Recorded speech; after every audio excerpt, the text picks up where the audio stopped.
Hello, folks, and welcome back to World War II TV and the last show of the week. And if you haven't seen yesterday's show, Feeling Memory with Lindsay Dodd, my God, that was a doozy. It hasn't had the views because it's about children in France, but I thoroughly recommend you go back and watch that one. It was absolutely spellbinding.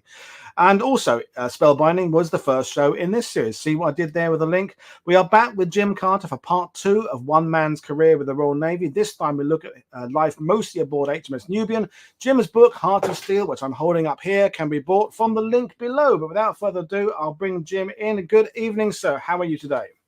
Fantastic. Yeah, are you? I'm good. Yeah, I'm good. So looking forward to the weekend, though. So Me too. we're going to go straight into it. We'll carry on from where we left off last time. Folks, fire away with questions. We'll bring them up on screen.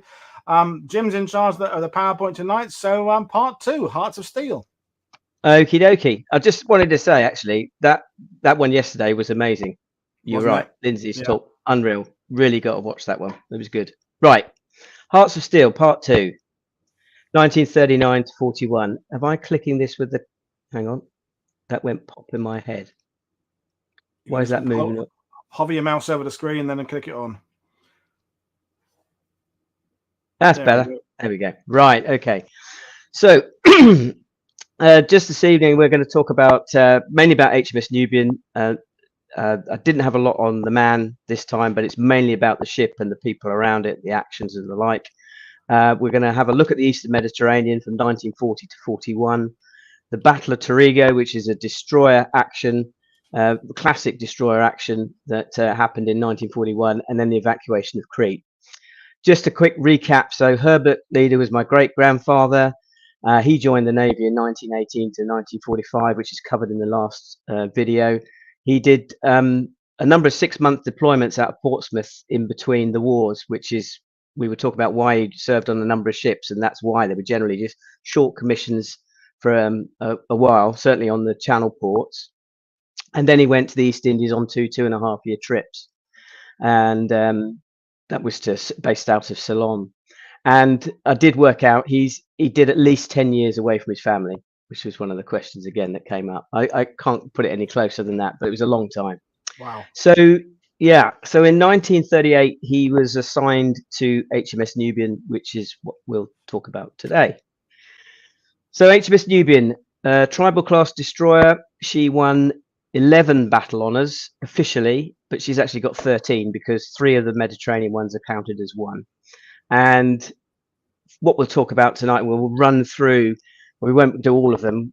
Herbert was aboard from Norway right the way through to Crete in 1941. I'm going to concentrate on just 3 of these. We've got no chance of doing them all tonight. So we'll look at Mediterranean, Greece, and Crete, a little bit on Greece and Crete.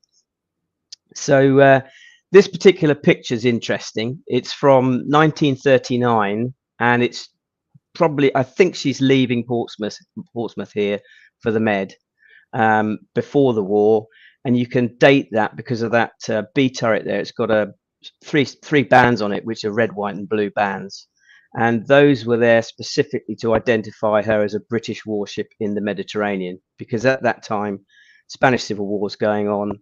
The Spanish are blockading the ports, and there were a number of merchant vessels that the Spanish had claimed they'd sunk, but there was a thought that it was probably the Italian submarines doing that. So all the ships deployed down there at that time had this red, white, and blue band on them. So that dates the picture. And I know that Herbert was aboard that time. So there's Nubian, fine ship that she is. So a little bit about tribal class destroyers and how they came about, because they are a little bit special. The general design of destroyers for the Navy was based around anti-submarine warfare and torpedoing bigger ships, torpedo attacks. And these designs were started in the mid-20s with 8 ships per year built, A through to H class, each ship basically named against its prefix for the type. And then there was the JKNLs, which came after the tribals, which were collectively known as the Kellys, roughly. And again, these were all based on torpedo and anti-submarine warfare with a little bit of gunnery added on. But around the 30s, it was noticed that the Japanese, the Italians, and the French were building much larger destroyers, more gunnery-based destroyers, and the Admiralty thought, well, we need to have a combat this somehow, and they came up with what they call the V, or the Victory class design, which was really based around gunnery, took away some of the torpedo capability and some of the anti-submarine stuff, and these became what's known as the Tribal class, and they were really sort of, they're not quite destroyers and they're not quite cruisers. They're somewhere sat in the middle. But they were big, fast, powerful destroyers. And of course, Nubian was one of those, and she was in the first batch built. So commanders wise, for Nubian, she was very much a hand-picked crew. They were all very much experienced guys. Commander Ravenhill, top left there, he was born in 1901, so he was the same age as Herbert. He joined the Navy in at the age of 14, and he was a lieutenant by 22 and a commander by 35. It's quite an interesting piece. His actual commanding officer wrote of him, this officer possesses good sound common sense in more than his fair proportion, and he combines it with intelligent anticipation and can, I'm going to have to put my glasses on. Yeah, I have to do that when I read things now. Yeah. Could read it earlier. And an excellent knowledge of his job. He wields a strong and cheerful influence for good. He is most tactful and dealing with both seniors and juniors, and has a happy and efficient ship. He has a great sense of humour, very good socially, is an excellent mixer, and he keeps himself physically fit, although he's inclined to stoutness, which I think you probably see from that picture. So he was clearly quite a chap.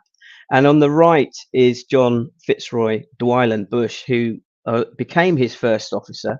He entered Nubian as just a lieutenant, but the original first officer left to go and have his own ship, and he was clearly doing well, Dwyland Bush, because Ravenhill made him his first officer. He was only 24 years old at the time. He wasn't particularly academic by his own admission, but he had a desire to serve in destroyers. And I found an interview with him on the Imperial War Museum site, which is quite fascinating to hear somebody who served over my grandfather, great-grandfather, obviously. But he said Nubian was a beautiful ship, and Ravenhill was a very good captain. And then I've got a picture of a bunch of sailors there. They're not from Nubian, actually. They're one I found online from HMS Eskimo, actually. But it gives you a rough idea. These guys were generally experienced fellas. They'd been in the Navy a long time, and they were mixed in with a bunch of younger guys who they would mentor and bring them up to speed and hopefully make them good sailors. Ravenhill's commanding officer was a chap called Philip Mack, and he took over the 14th Destroyer Flotilla in June of 1940.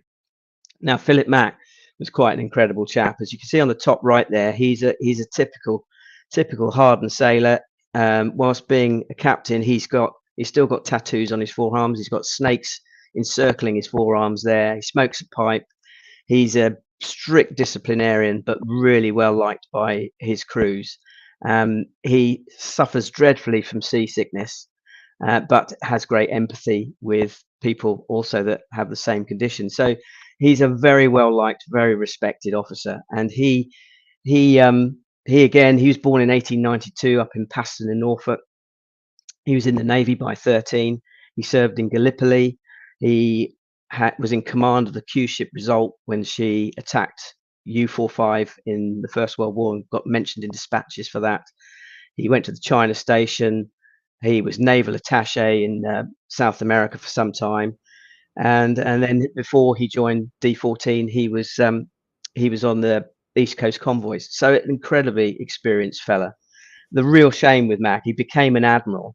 And tragically, typically in wartime, he got killed in an air accident in 1943. He was something high up with regard to Operation Husky, heading out to North Africa for a conference out there, and the plane stalled and crashed on landing in North Devon. Anyway, he was he was commander of destroyer flotilla 14. He's Captain D effectively, and his ship was HMS Jervis, which is in the middle there. So I've done a quick photograph here of HMCS Hader, and she is the only surviving tribal class destroyer in the world, and she's based, well, she's a museum ship in Ontario, Canada. And I've got a few photographs in the interior of her, which I was going to use. That format she's in was when she was retired, I think in about 1953. So she's not quite, she's got some modern kit on there, but you can definitely tell she's a tribal. And so some of these photographs are from her to describe the interior. So lower decks wise, which certainly Herbert would have been involved with, very rough and ready accommodation, mixed washing and cleaning facilities, a very small galley. Interestingly, John Davis wrote in his book Lower Deck from HMS Seek that when the tribals were built, they were all equipped with china crockery. And that lasted about 3 days on a destroyer. It was all smashed within a few days. And so the guys rarely had anything to drink out of or eat off. They really had to scrounge around to find out how to get themselves fed and watered.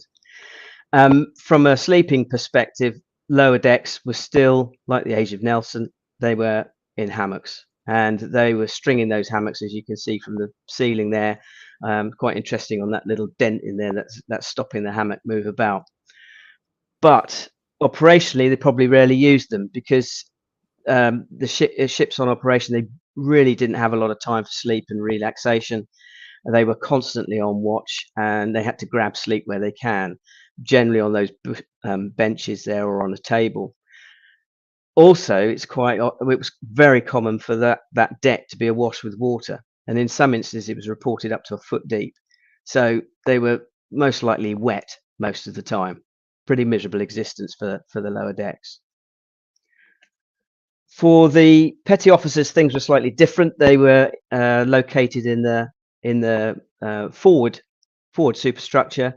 They had, again, shared accommodation, but there was generally only 3 or 4 of them in there. They had their own mess, their own washing facilities, so a bit more comfortable. Whereas the officers, again, harking back to the age of Nelson with the design of warships in that time, they were located in the stern at the back end of the ship in the officers' cabins in quarterdecks.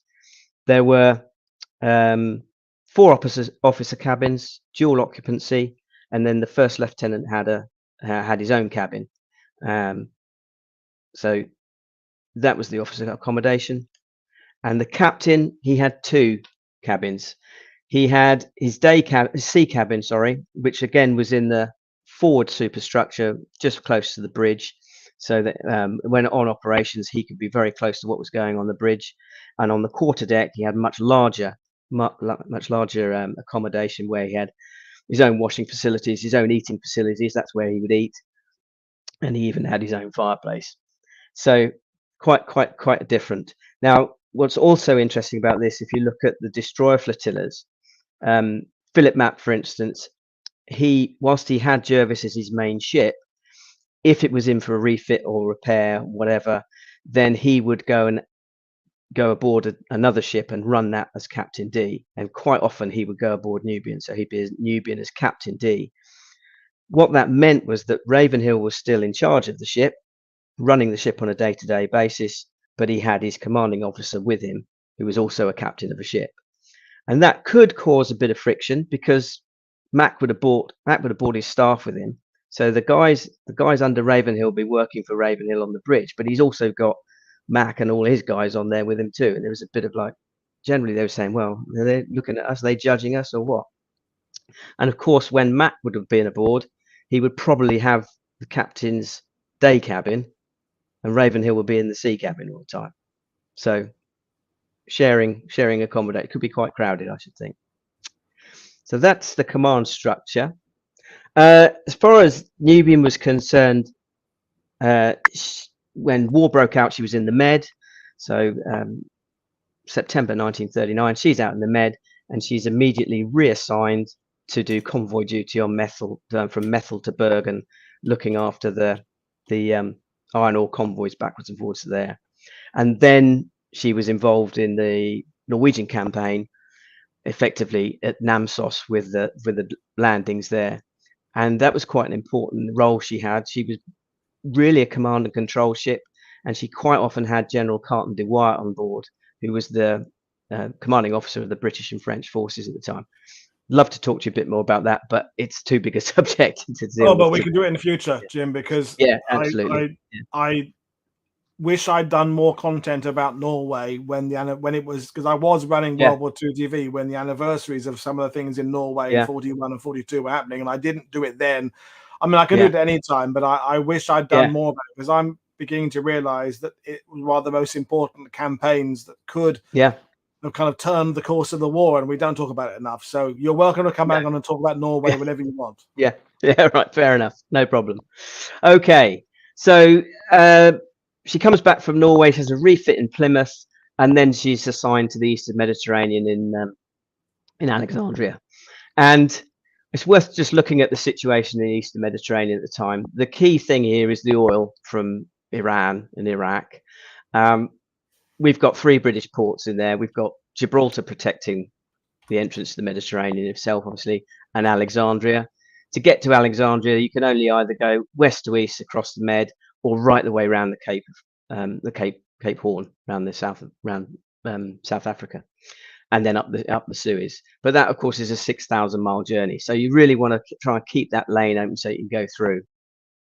Malta's an interesting one. Very much very, very important, especially for destroyers. A destroyer could not sail from one end of the Med to the other without refueling. It had to stop at Malta. So really important for destroyer operations that Malta was kept there.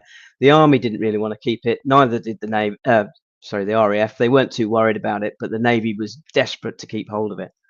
And I think Roger Hill, who was a captain of a destroyer, really sums it up when he said, as long as Malta held out, the enemy ship supplies flowing to Rommel's African army had to go down to the Tunisian coast in darkness and had to be escorted by warships.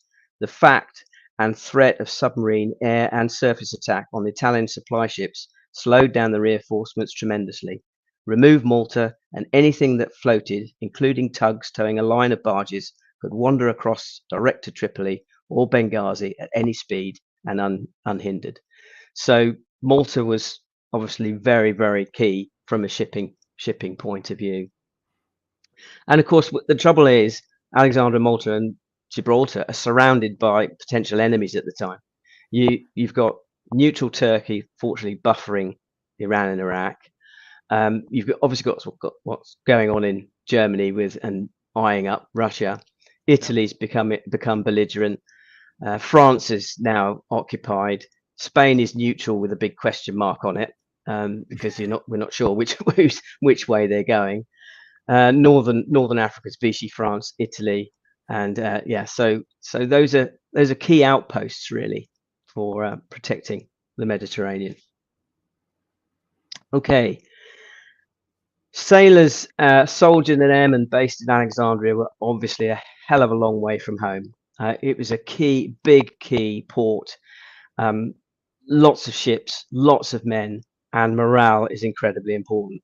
And the Fleet Club was set up in Alexandria to look after the men, to provide them with cheap accommodation, cheap booze, entertainment, stop them going into Alexandria where they could easily disappear. Really, it was a very rough place, and it was over, I think, about 4 acres or something ridiculous like that, and they could hold 2,000 guys in the beer garden at one time. So it was a very important piece for morale. In respect of keeping the guys posted with post, that was quite a challenge as well, because they were encouraged to write letters, both from home and from abroad. And of course, the bulk of letters is massive. And the only way to get the bulk of letters around was by boat, and certainly around the Horn of Africa. And the Americans came up with this wonderful thing called V-mail, victory mail. And I think that's great in this time and day, this sort of period. We're talking about compression techniques, early compression techniques. And basically what they do is you got hold of a form, you filled out the form with your letter, you presented it, and they turned it into a negative microfiche basically, and that allowed this reduction in size of the mail, and they could ship it out in bags. And they're saying there in that advert for it, you got 1,600 letters weighing 50 pounds, so they can stick it on a BOAC flight then, and it could go out to Alexandria, and that would keep the guys up to date with what's going on at home. So aircraft was incredibly important in keeping their morale up. And again, that morale is so important at the time. The operational thing down there was relentless from when you start looking at the logs, especially if you were on destroyers, because those things had to be operating 24/7 almost. When I say there weren't that many of them, there weren't enough, and you kind of couldn't have enough because there was no ports for them to go and get refitted. So they're going in and out of port, having very little time for maintenance and the like, and of course the impact on that was that the guys were going out in them all the time as well. They needed their own R&R, but they very rarely got it. So leave was often cancelled. But they did get into town, but they were quite often leave was cancelled for operation. They had very little prospect of going home any time soon, and the only way they would get home was whether they were injured or in a box. And this constant operation shredded their nerves. Interestingly, Nubian had a commander called Edward Benson McDowell on board, and he had been on HMS Terror, which was a monitor, big gun platform basically, and she was sunk, and he was then seconded onto Nubian. And he's a lieutenant surgeon commander, by the way, not a commander. It's my fault there. But he wrote a paper on morale that was based on his experience on both Nubian and on Terror, and that became a battle order for the Eastern Mediterranean Fleet. And I've got, funny enough, the original got lost, but there is one on the Naval Review. There's a copy of it on the Naval Review, which is really interesting.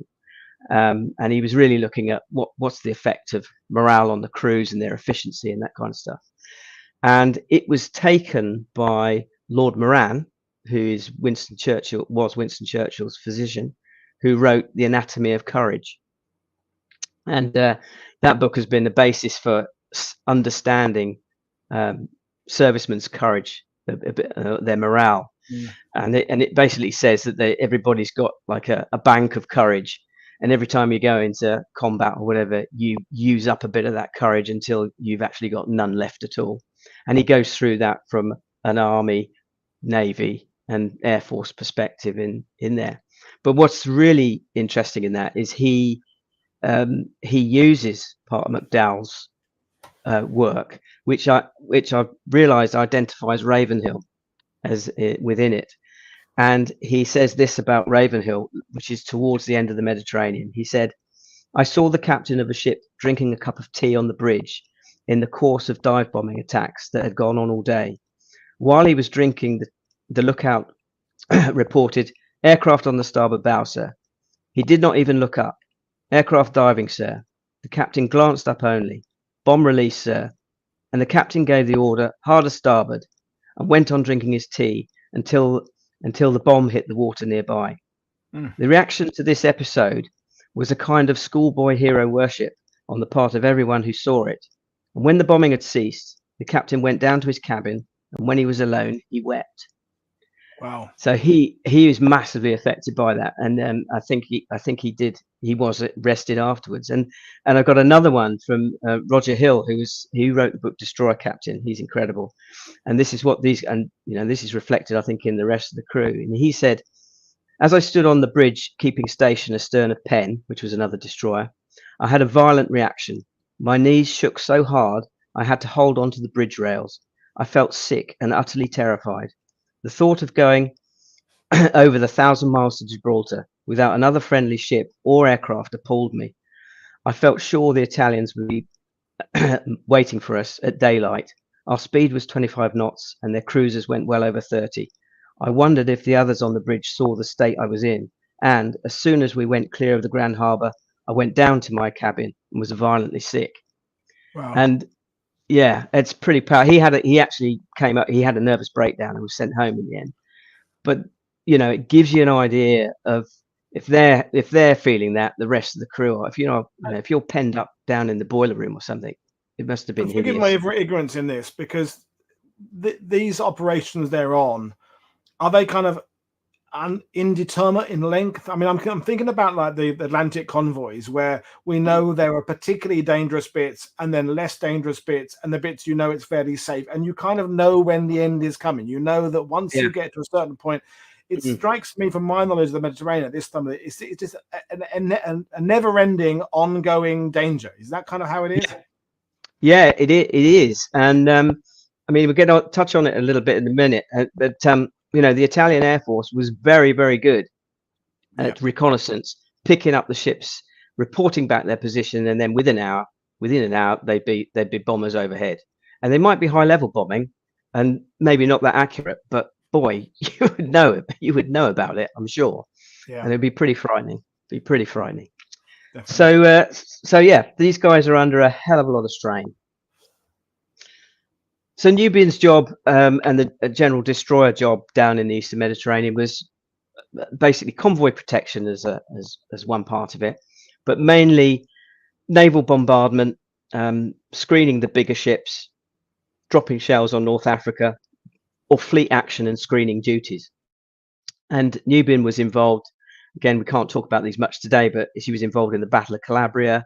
She was involved in Taranto as a diversionary attack on shipping, and very much involved in Matapan. She fired the torpedo that gave the coup de grace to the Polar, which was an 8-inch cruiser, and then the Battle of Tarago, which I'm going to talk about in a minute. So multifaceted operations for destroyers, and that's why they were constantly out there, because they were doing so many different things. It's worth looking a little bit at Regia Marina and the Italian Navy. They really consisted of some. I mean, I think they're about the third largest navy at the time. Very powerful battleships, really good 8 and 6-inch cruisers, really fast. As you can imagine, they were good, being Italian. They were good-looking ships, but overall, they had outdated tactical thinking. They expected to have a big Jutland-style battle. That was not going to happen. That kind of thing had changed, although Matapan could have been pretty close to that, but they weren't really. That's what they wanted to do. They didn't adopt radar either, or any night fighting tactics, and that would really be their undoing at Matapan. Both of those contributed massively to that. They didn't think that an aircraft carrier was necessary. In some ways, it possibly wasn't, because they had a number of bases around Mare Nostrum, as Mussolini called RC, as he called the Mediterranean. It was the British job to make it their pond, as they said. But they didn't think an aircraft was necessary. And crucially, they had a top-down command structure. They had Supermarina, which was overreaching, basically, and any admiral or captain that was out given his orders, you got to do this. If the situation changed, the tactical situation changed, he would have to go back to Supermarina to change that. So it was a really, really restrictive way of operation. Thankfully, I mean, we've talked about it before on the channel, but thankfully the Italians at the top level, between the Navy, the Army, everybody, it was just everybody's pulling in different directions. Thankfully for us allies. Yeah, exactly. And then Regia Aeronautica, huge air force, over 1,000 aircraft at the beginning of the war. They got some. I mean, they were rather natty looking aircraft. The big problem they had was power plants. I think the SM-79 was originally designed as a twin engine bomber, but it wasn't powerful enough, so they had to have 3, that kind of stuff. But as I said earlier, they had a fantastic reconnaissance capability with their float planes, and they would literally go out, find the fleet. They'd go around and around the fleet, just out of range of the guns, keep an eye on it, work out where it's going, and within the hour, they would have these Savoy Machete 79s over the top of them. And they had about 40% of their air force was SM-79s at the start of the war. So, but the high-level bombing wasn't really the way to go. But they could really make a difference. On the Eastern Mediterranean fleet, which Nubian was obviously part of, we had a really capable commander in Admiral ABC Cunningham. Scotsman, forward thinking, really go get 'em type fella, and he was, thank goodness we had him down there, and he desperately wanted to go on the offensive and draw the Italians out of their ports. His main flagship was Warspite. Again, you can see date that picture because he's got a red, white, and blue on a B turret. Heap of cruisers, lots of destroyers at his disposal. So he's got a very strong surface capability. What really changed it for him and the Mediterranean was when they introduced the armored carriers. Illustrious came out first. She was eventually attacked and almost sunk, as I'm sure a lot of people know, and then a Formidable took over from her. But they were a big game changer because he could have air cover over the fleet at one time, and he could start to think about projecting his forces. Only trouble was, a bit like present day in some respects, is that he didn't have a great deal of wonderful aircraft to put on it. Swordfish and albacores, obsolete by their time. I mean, they did amazing jobs as it was, but they were obsolete. The fighter they had was the Fairy Fulmar, which was a typical naval doctrine design at that time. They insisted still on having an observer aboard, and that made what could have been quite a good aircraft. I mean, based on the ferry battle, which obviously got decimated in leading up to Dunkirk. But you know, she had a Merlin engine, but it had an extra person, and it was a much bigger airframe, so a lot slower.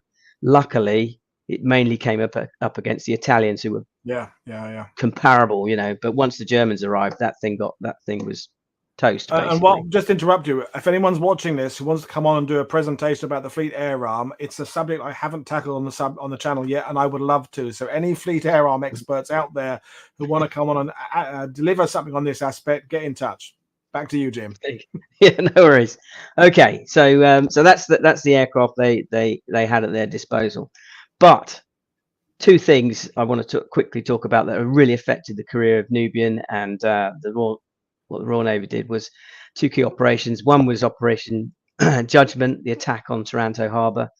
That was using Illustrious to get in there and sort the Italian Navy out. And so she cruised 140 miles away from Taranto. Swordfish go in and they cripple 3 battleships out of the 5. And Conte de Cavour there, she actually remained out of action till after the Italians joined the Allies. And the other 2 were repaired relatively quickly. But the big thing for that meant was that the Italians were really too frightened to group all their ships together, and they had to disperse them to different parts of Italy.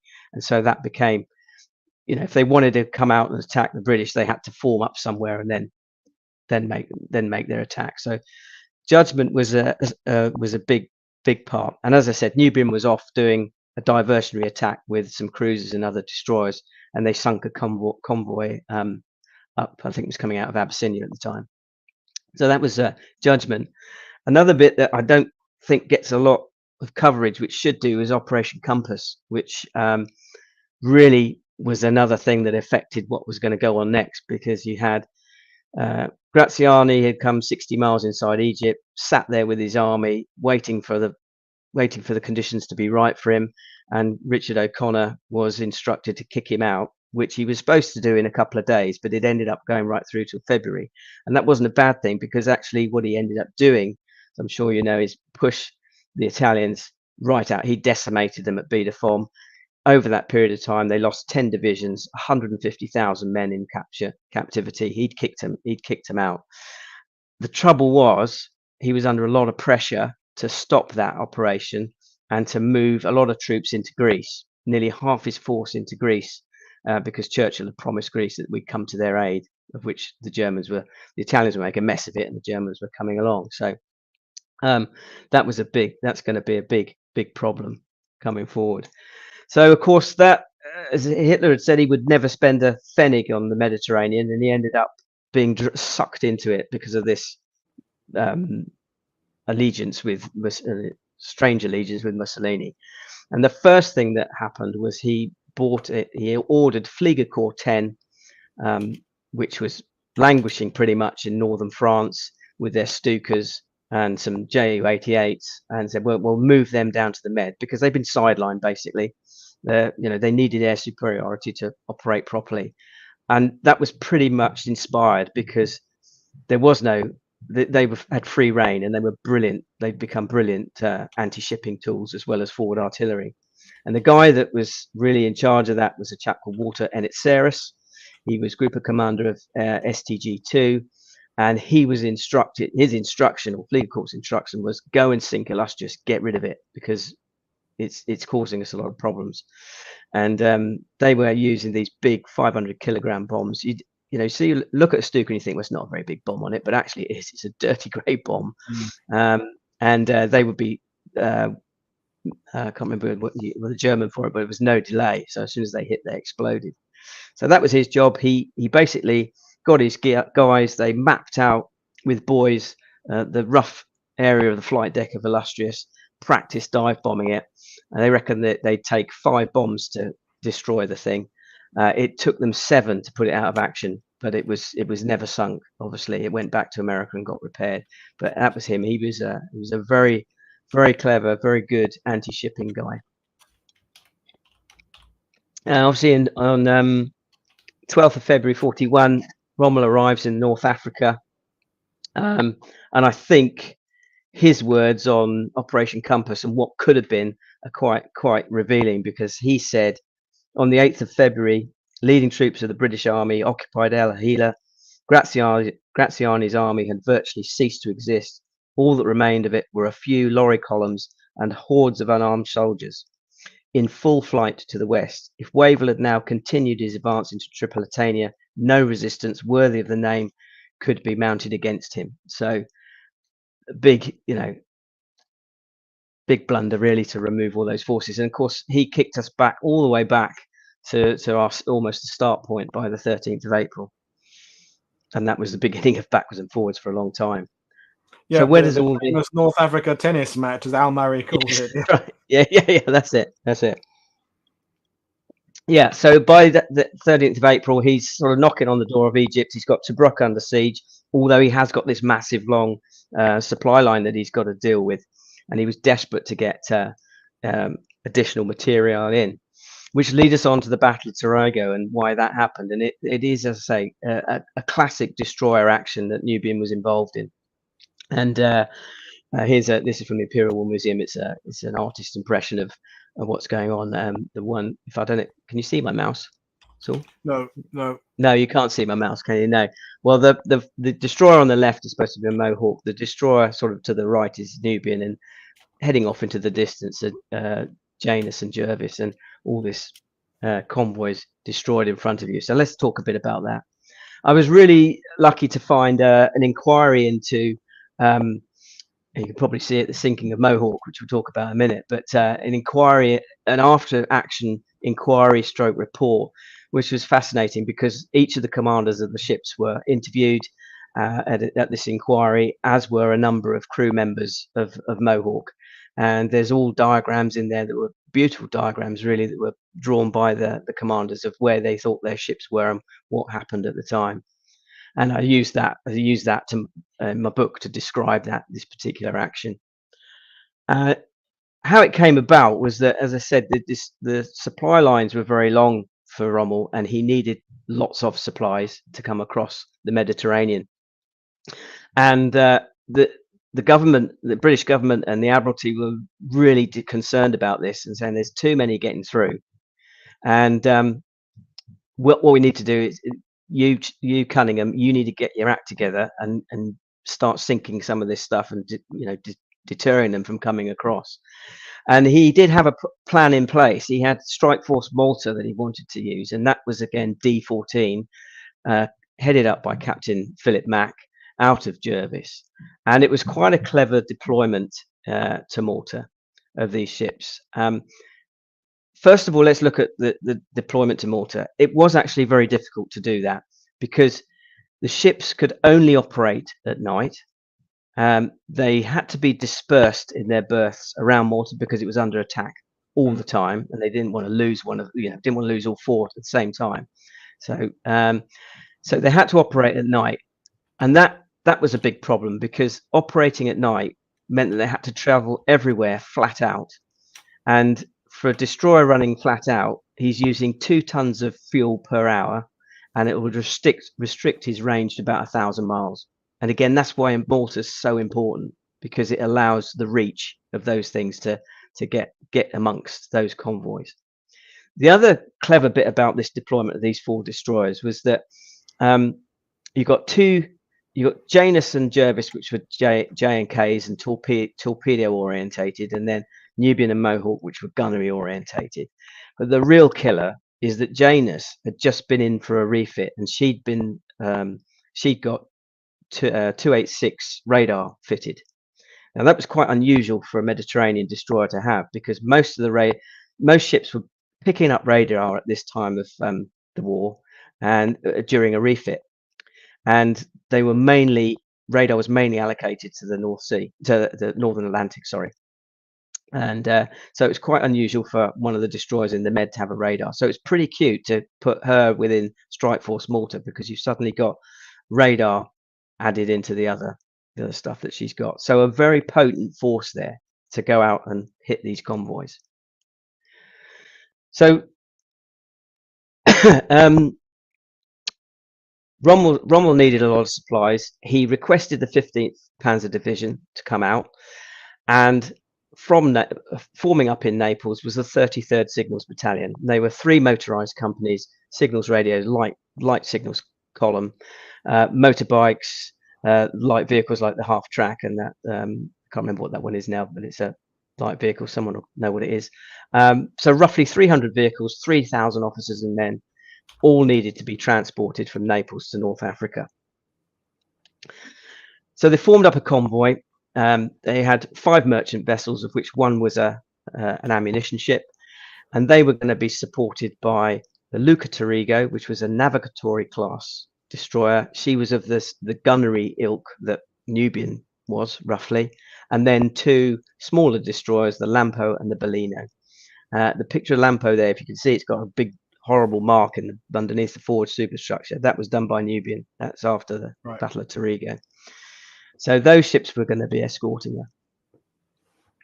So the Torigo convoy, it leaves Naples around about the 13th of April, and by the 15th it's been spotted by RAF Marylands out of Malta, and their position and rough track is reported back to Strike Force Malta, and they say, right, we'll go out on 16th and we'll go and find them. We reckon they're going to be around about SFAX by the time we get there.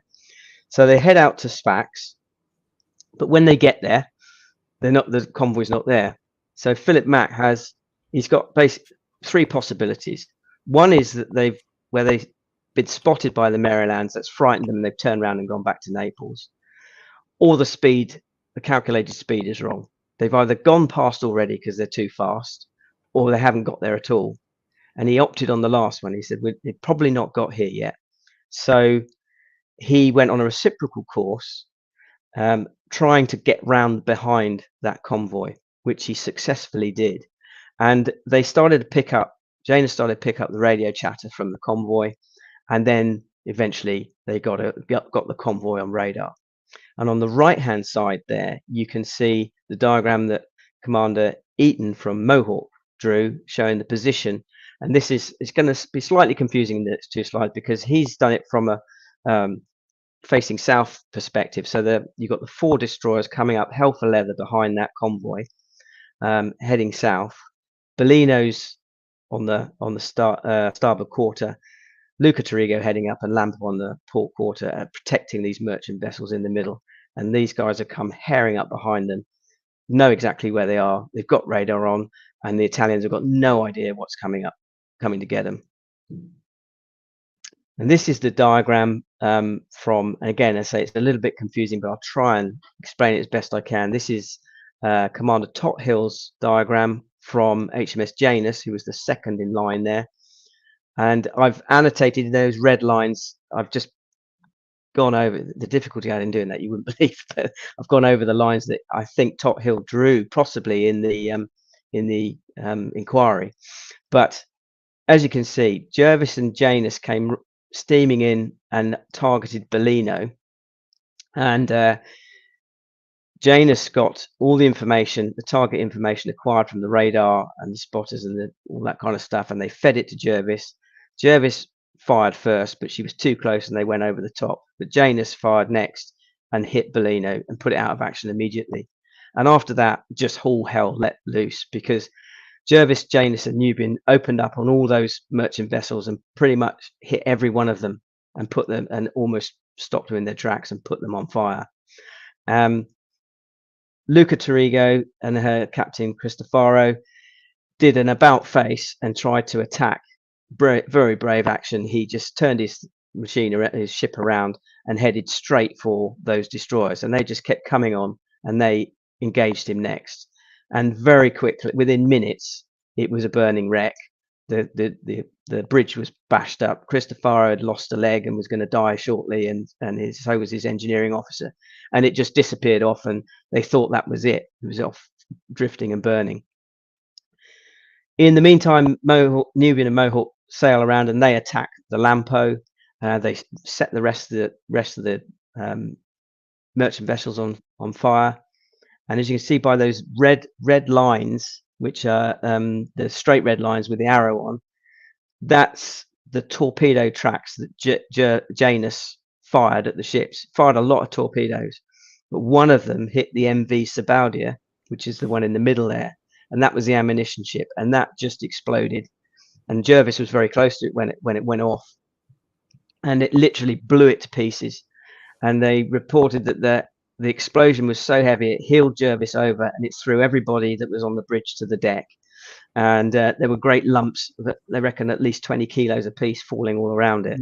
And it was amazing that nobody was killed from the explosion. But so you can imagine this burning ships everywhere, mayhem. And but what they hadn't realized was that whilst Luca Torrigo had drifted off in the distance, it was still operational. Now, this is an artist's impression, which I think is a bit overstated. The fire is a bit overstated in it, and the image of that Mohawk doesn't do justice to the distance it was, because Mohawk was about a mile away from the ship at the time.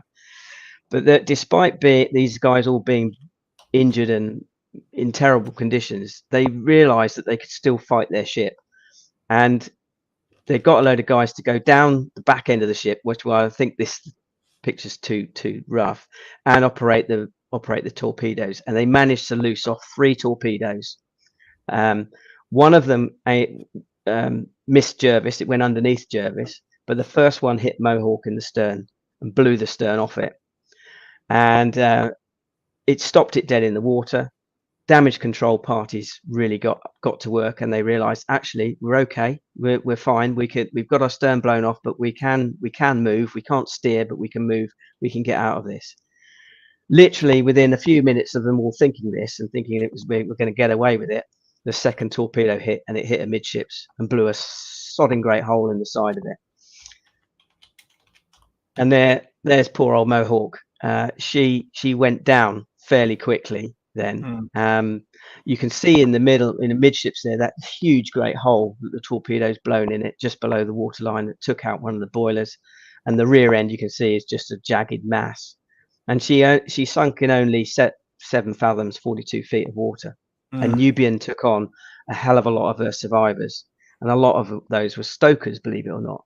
And what's amazing, I on the bottom left there's a Facebook friend of mine. I've never met him, a chap called Gary Parker, who's got a group on tribal class destroyers. He took those from Hader, and I just canted it over. I canted the picture over to give you an idea of the engine space. And the stokers got in there, and they, whilst this was going down, which was not very long at all, minutes really, they managed to switch off the boilers in possible pitch darkness and get out of there. And how the hell they did that, I'll never. A lot of the guys, when the survivors met the stokers, they said, "How the hell did you get out of here? You know, it's just impossible." But they did. And I'm just thinking, Jim, it must, when we talked about it in the first show about the fact you didn't really have much information from Herbert, how frustrating it must have been to you to know that there was a guy in your family who could have maybe left a diary or told everyone about this stuff. You don't know what his experiences were. You don't know what light he could have shed on this. It must have been frustrating. It continued to be frustrating that you have this eyewitness who never said a word about it in this case. No, crazy. Luckily, though, there were other people that were there, so we've got a lot from it, but more than I ever expected, to be honest with you. So the other really interesting thing about this is a lot of people. I said there's been a lot of people. There's a lot been written about the confidential books from HMS Mohawk, because they obviously got thrown overboard, but she wasn't in a lot of water. And it was suggested that her confidential books were recovered by the Italians and used as a basis for the attack on Alexandria and the crippling of Valiant and Queen Elizabeth.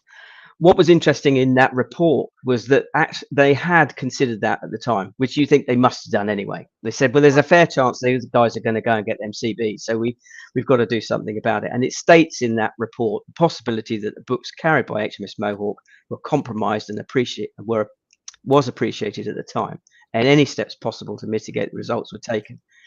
And that's kind of corroborated by a chap called Adrian Holloway, who wrote a book about his time on Valiant. And he was on board when she was attacked, and he got to know the frogmen that did that damage.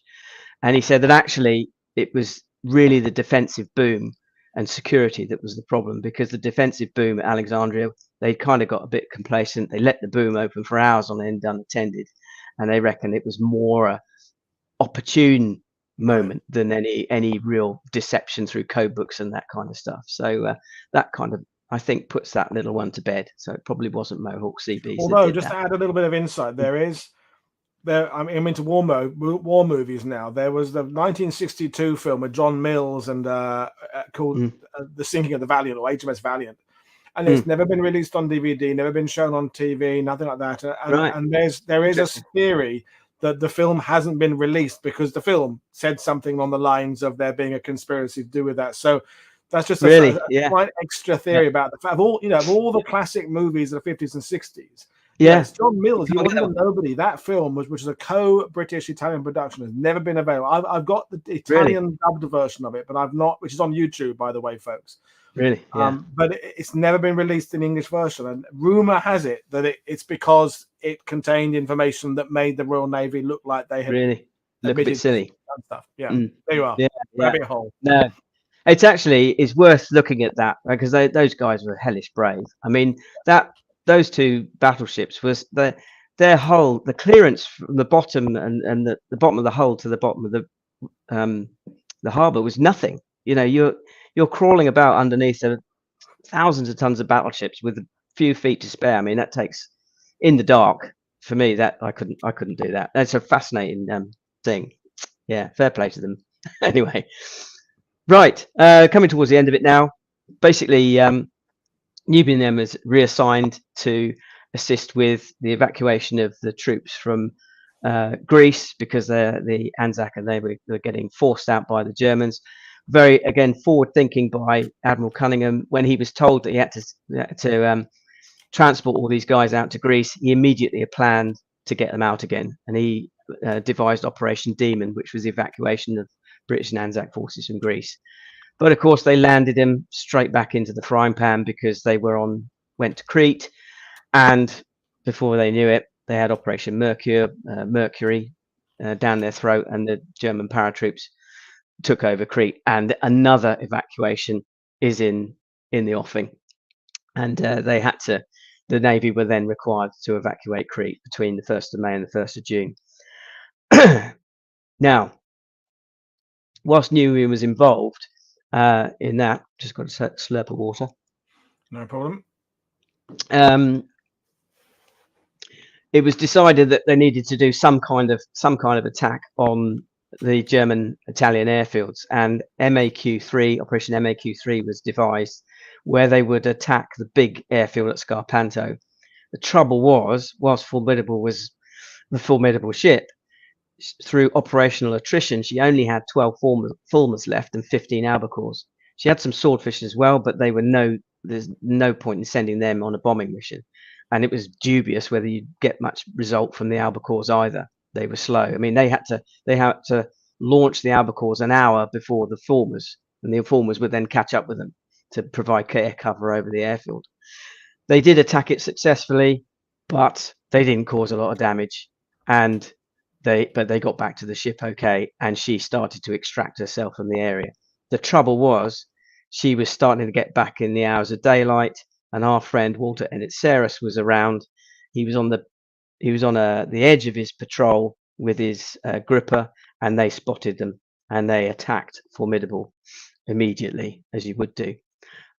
A little bit about an umbrella barrage, which is an interesting thing. So as far as Formidable or a big capital ship is concerned, the way to protect them is through an umbrella barrage. And this is a dangerous thing to do as well. So the ship in the center that's being protected by its destroyer screen or its cruiser screen fires outwards at wave top height, and with its shells set to 2,500 yards. On the outside of that, 3,000 yards of the screen, and they're firing over the top, and their shells are set at an altitude to explode. So you've got protection against torpedoes, and then protection from dive bombers. Pretty effective means of protecting those ships. And that's why you see, I'd always wondered why it was, but I've worked it out now. So if you see films of ships firing low level, you see all these splashes in the sea when they're firing with aircraft, and that's because the shells are exploding at that range and the shrapnel's dropping in the water around them. But that's the way that they were trying to protect Formidable at this particular time, and Nubian was heavily involved in that. However, her luck ran out. The Ju-87s were backed up by Ju-88s. The Ju-88s drew off the screen. They attacked the screen and made them break off that umbrella barrage.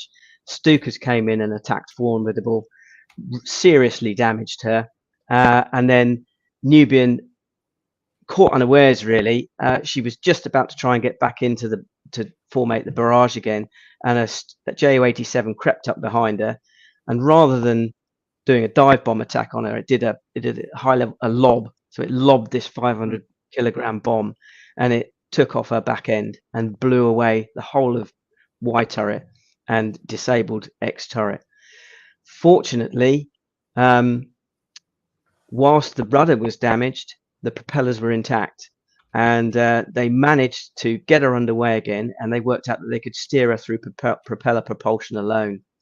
And then they began to sort out the trim of the ship through moving the fuel about, got it all balanced up, still while under attack, obviously. And then they started to lob stuff overboard. Torpedoes, you name it, they got to lob everything as much over. Anything unnecessary overboard. And Ravenhill, funnily, he says, some expert threw all the officers' clothes overboard. So clearly unessential equipment. How much did all the officers' pajamas weigh? I mean, I know. I think it was the fact stuff to throw off a ship before you start throwing the officers' clothing off. It seems to me someone was using that as an excuse to get quick, grab all their socks. That'll make the difference, lads. Stuff them. Yeah, that'll teach the bastards. So, anyway, so they've done that. But, the sad side is that 15 guys were killed. A lot of those were under 25, but she managed to get back. And they even got attacked on the way back. And Ravenhill managed to steer her out of the path of dive bomb attacks on the way back. They actually missed. I mean, they missed by about 20 yards at one point. Wow. It was just unbelievable. But, I think we all tend to think that when ships get hit, they get sunk. We forget that they can suffer. Terrible damage and still make it back to port, albeit with lots of loss of life along the way. I think sometimes we have a bit of a binary thought about ships. They're either they're floating and they're fine, or they're sunk. And that photo there is an incredible one. Yeah, it's unbelievable, isn't it? So she had a big lump of her back end taken off, and it's quite incredible. I said in the first piece about a commission at that time was 2.5 years. Well, strangely, it was almost 2.5 years to the day that she'd been commissioned. So I don't know. fate, I suppose.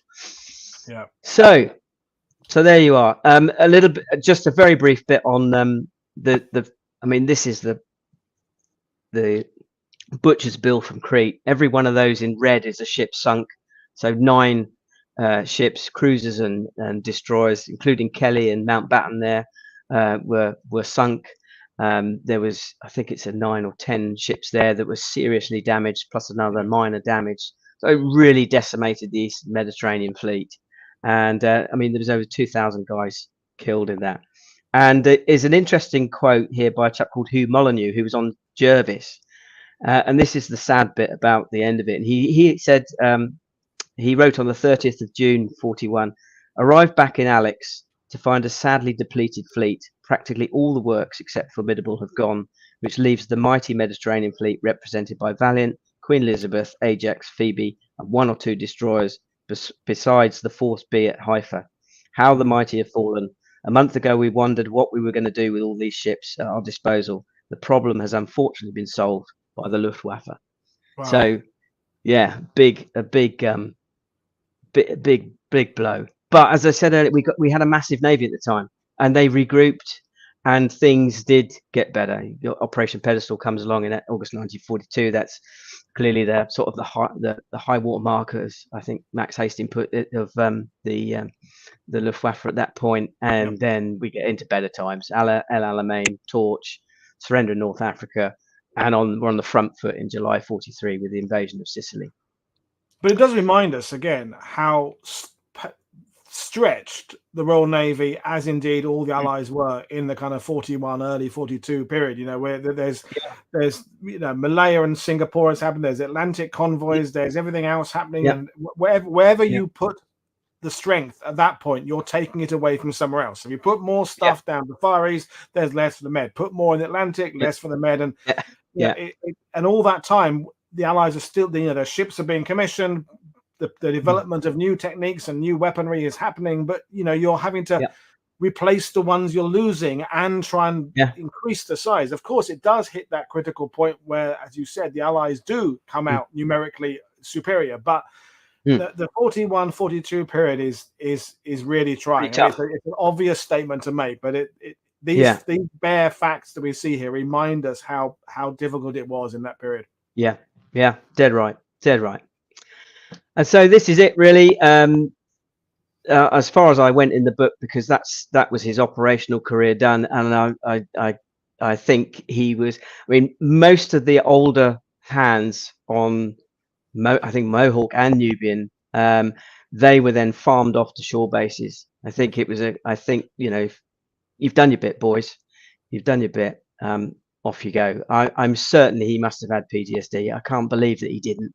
And he was shore based for the rest of the war. From 1941 onwards, he was in Bizerta, so he was at a couple of shore bases there.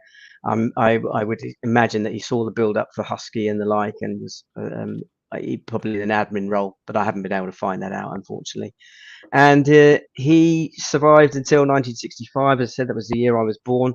I do know that he loved motorcycles and tinkering with bikes and that kind of stuff. And he actually had a sidecar which he took his wife around with him around the Hampshire roads. So he didn't do bad, and he died. He died of I think it was emphysema, and they were attributing it to the smoke inhalation, which I think was on the back of Nubian. She had a CS gas canisters that went off in the explosion, and that was a serious irritant. They reckon that a lot of their trying to damage control the ship was all this CS gas about, and I wouldn't be surprised if that's probably what got him. But so he spent nearly half his life in the Navy. And then I've done a little picture of my gran there. That's my grandma who kicked all this off, and God bless her. And without her, I probably would have never gone on this particular journey. So part 2 done. I mean, absolutely brilliant stuff, Jim. I mean, fantastic, and complementary to the first part, but different as well. Like in the first part, we did concentrate more on Herbert, and there was sort of the peacetime interwar period, and now it was full on naval combat. Drachenfeld would be proud of you today. And that last point you said about the potential hazards of work on the ship. I mean, that thinking about that, there would have been all sorts of lead and asbestos and all kind of stuff that would now be not put on a ship, on those ships. And you say 10 years he spent away from home on, I wouldn't want to imagine the kind of irritants he's coming into daily contact with, fluids and, you know, crazy. No. Absolutely. No, absolutely. No, but there you go. Well, it's been brilliant talking to you, Jim. Make a mental note about coming back and expanding on the Norway idea, because I think that's worth doing. I'll hold up my copy of Hearts of Steel there, folks. You know what to do. Jim's website is in the description below. It's been great talking to you. Thanks for the comments and questions, and I will see you next week. It's Infantry Week, so we've got some great guests: John McManus, Peter Hart, Myra Miller. We're in Normandy. We're in Anzio again. We're in 1940 in Dunkirk area. Lots of stuff coming your way. So like, click, subscribe, consider becoming a patron, and consider becoming a member. And I will see you all after weekend. Cheers, everybody. Thanks for your attention. Bye. Cheers. Bye.